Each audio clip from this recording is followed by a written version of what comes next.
በስመ አብ በወልድ በመንፈስ ቅዱስ አሐዱ አምላክ አሜን። ሰላም ክርስቶስ ይብዛሕልኩም ናይ ፀሃይ ዩቱብ ተኸታተልቲ ቻናል ከመይ ኣለኹም? እግዚአብሔር ይመስገን ክኾን መልስኹም በዓልቲ ሙሉእ ተስፋ እየ። እንኳዕ ኣውፅሐኩም ንበዓል ኣውሽዕና እግዚአብሔር ኣምላኽ ናይ ዓመት ሰባት ይበለና። እምበኣርከስ ኣብ ዝሓለፈ እግዚአብሔር ምፍቃር ዝትብል ተኸታታሊ ሒዘልኩም መፅአ ነይረ ሳልሳይ ክፋል ሎማዓንቲ ሒዘልኩም መፅአ እኒአኹ ብፅሞና ክትከታተሉኒ ብክብሪ ይዕድም።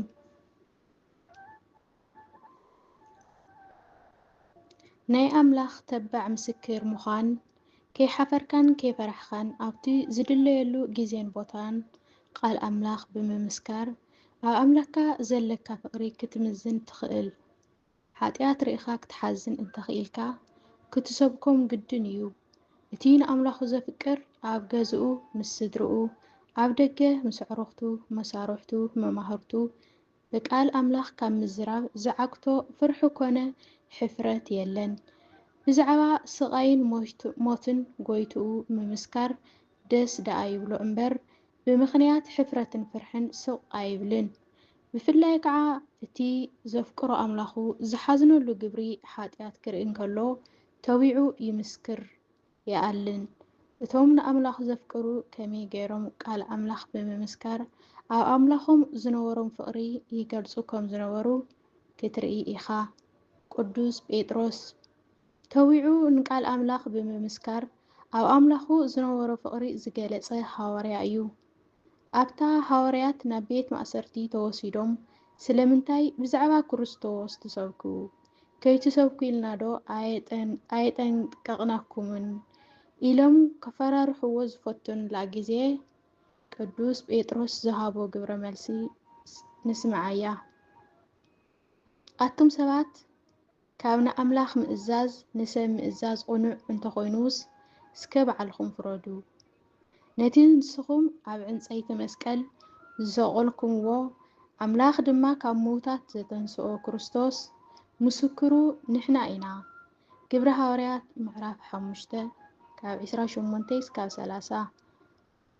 ኣብ ቤት ማእሰርቲ ኣቲኻ ኣብ ቅድሚቶም ናይ ምእሳርን ምፍታሕን ስልጣን ኣለና ዝብሉ ተቢዕኻ ኣነ ናይቲ ምእንቲ ሓጢኣተይ ዝሞተ ክርስቶስ ምስክር እየ ኢልኻ ክትዛረብ ከቢድ እዩ።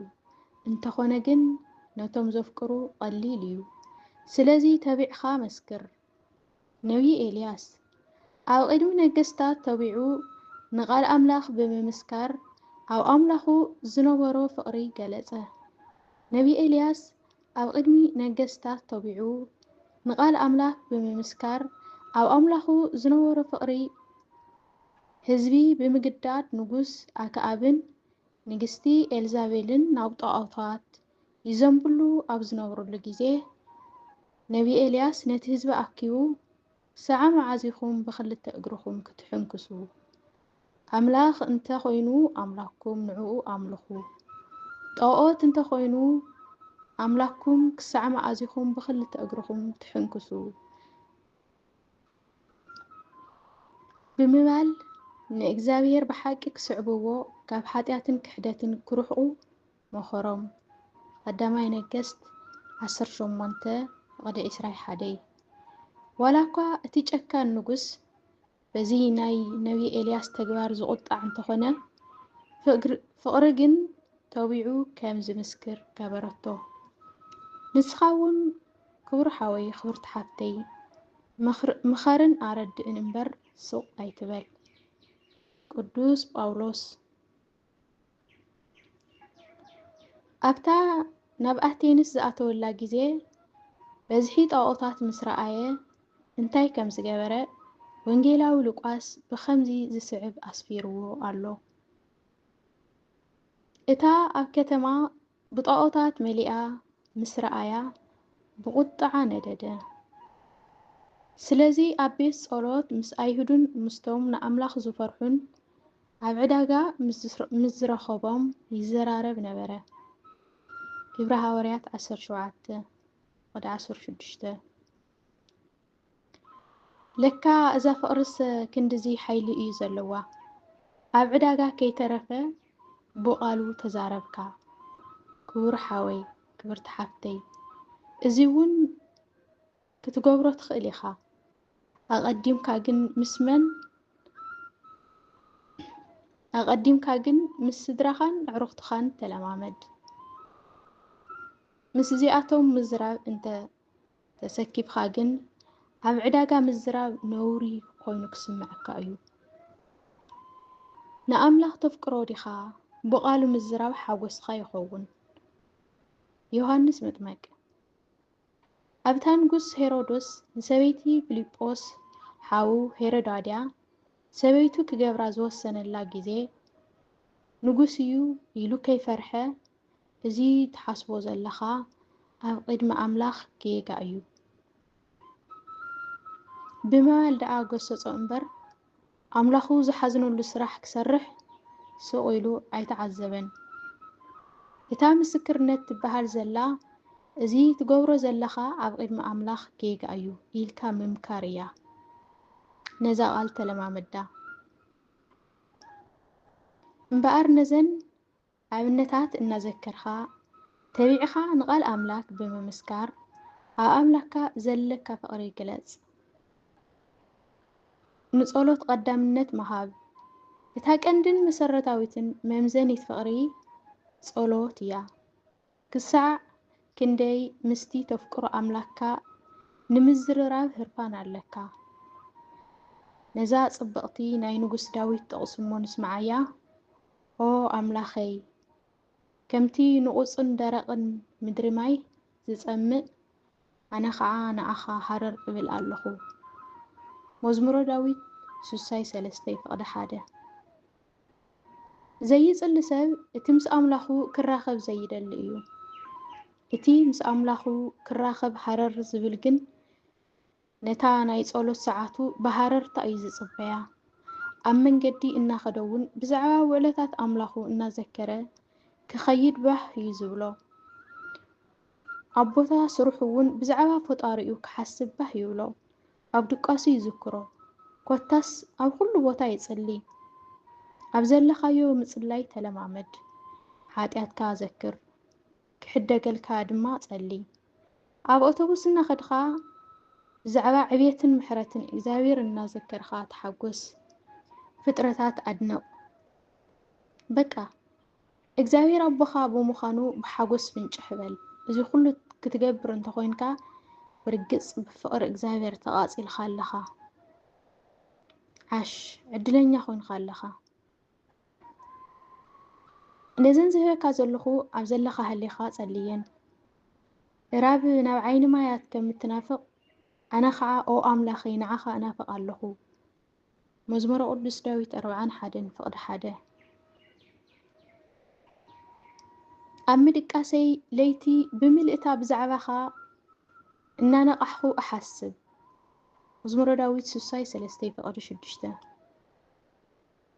زنا يزمراي داويت صلوت داويت نأملاخو كساب كندي يهرفون يفكرون كم زنبرأيين زقلصا مسخاون نزن صلوت إنا صلخا نأملاكا هرر والله قدسان أبتزنو وروم لباو فقريس دلعالة نمعالتتات أوارح عامتات بزي مقبن عرفتن صليوم يوم نأبنت أبونا قبر منفس قدوس نمئة عامتات أبحرقات يوم صليو قدست كريستوس سمرا نعسر تخلت عامتات أبحرقات يات صليت أبونا تكل هايمانوت نتشعنت عامتات اقروم كسع زقرصو بحنت اقروم صليو أبونا تكل هايمانوت نشوعات عامتات اقروم سكع زقرصو بحنت اقروم صليو أم صلو زلك حيلي كما إيو حيلي بالليل إنا بلخا ننفسخا كي تتاللا تتنقل ناي قدن كتصلى عليكا فزي خاكعا أو أملكا زلكا فقرك تقلص تخيل حجي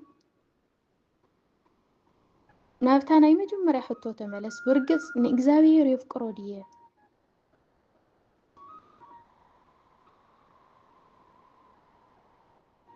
أبزار استزياء فتوتخا تواهيلوم زلو እቶም ካብ ቂም ወይ ጽልኢ ነፃ ኮይንካ ተቐርቦም ሰባት እዮም።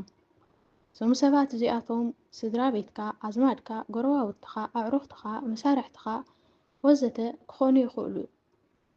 እዞም ሰባት እዚኦም ብግብርን ብሓቅን ክተፍቅሮም ይግባእካ።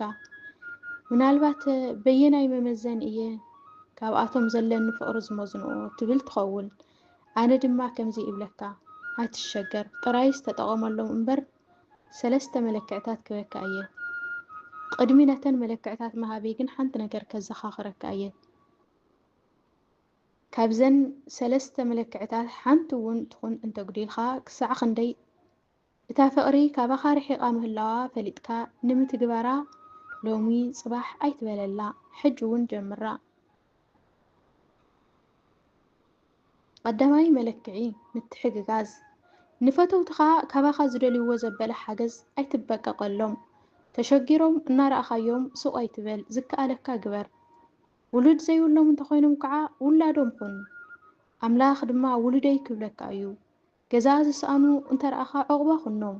ዝጠመዩ፣ ዝዓረቑ፣ ዝሓመሙ ኣብ መንገዲ ሸኽም ዝተሸከሙ እንተረኣኻ ብዘለካ ሓግዞም። ፍቕሪ ማለት ምትሕግጋዝ እያ። ክቡር ሓወይ ካብዛ ሕማቕ ጠባይ ርሓቕ። ካበየነይቲ ሕማቕ ጠባይ ትብለኒ ትኸውን? ካብዛ ኣምላኽ ኣመና ዘጽየፋ ጠባይ ክትሕግዞም ዓቕሚ እናሃለወካ ደንጊጽኻ ጥራይ ሱቕ ምባል። ደንግጸሎም እሞ ብግብሪ ሓግዞም። ክትሕግዞም ዓቕሚ እንዳሃለየካ ደንጊጽኻ ጥራይ ሱቕ ምባል። ሰዓበኒ እሞ ንመን ክትመስል ከም ዝግብአካ ከርእየካ እየ። ታሪኽ ሓደ ሃብታም። ካብ ዕለታት ሓደ መዓልቲ ሓደ ሃብታም ብጎደና እናሓለፈ ንሓደ ብጥሜት ዝማሰነ ሰብ ይረክብ። እቲ ድኻ ኢዱ ዘርጊሑ ኣምሪሩ ለሞኖ። ወይ ሃብታም ሰብኣይ ብድንጋጸ ድሕሪ ምጥማት ዓይኑ ናብ ሰማይ ቋሕ ኣቢሉ ከምዚ ዝስዕብ በለ፣ ኣታ ኣምላኽ ነዞም ከምዚ ዝኣመሰሉ ድኻታት ስለምንታይ ፈጠርኻዮም? ስለምንታይ ከ ንስቓይ ፈረድካዮም? ብርግጽከ ነዚኣቶም ዝኸውን ትሕዝቶ ዲኻ ሲኢንኻ ብጥሜት ክትሳቐዩ ትፈርዶም ዘለኻ? እግዚኣብሔር ጽን ኢሉ ድሕር ምስማዕ ከምዚ ዝስዕብ ኢሉ መለሰሉ። ኣታ ሰብ ንገዛ ርእስኻ ደኣ ምርምራ እምበር ጨካንስ ንስኻ ኢኻ። ንድኻታት ኣሕዋተይ በቢ ዝደልዮም ኣማቕሎም ኢለ ዝሃብኹኻ ሃፍቲ ንበይንኻ ትገብሮ ኣለኻ። ድኻታት ኣብ ጥቓኻ ከም ዝህልው ዝገበርክዎም ክትሕግዞም ኢለ ምዃነይከ ስለምንታይ ዘንጋዕኻ? ስለምንታይ ከ በቃቕ ክነስኻ ንዓይ ትኸሰኒ? ሰብዶ ንፈጣሪኡ ይኸሶ እዩ። እታ ሃብታም ነዚ መግናሕቲ ድሕሪ ምስምዑ ጉድለቱ ፈሊጡ ንድኻታት ክሕግዞም ጀመረ።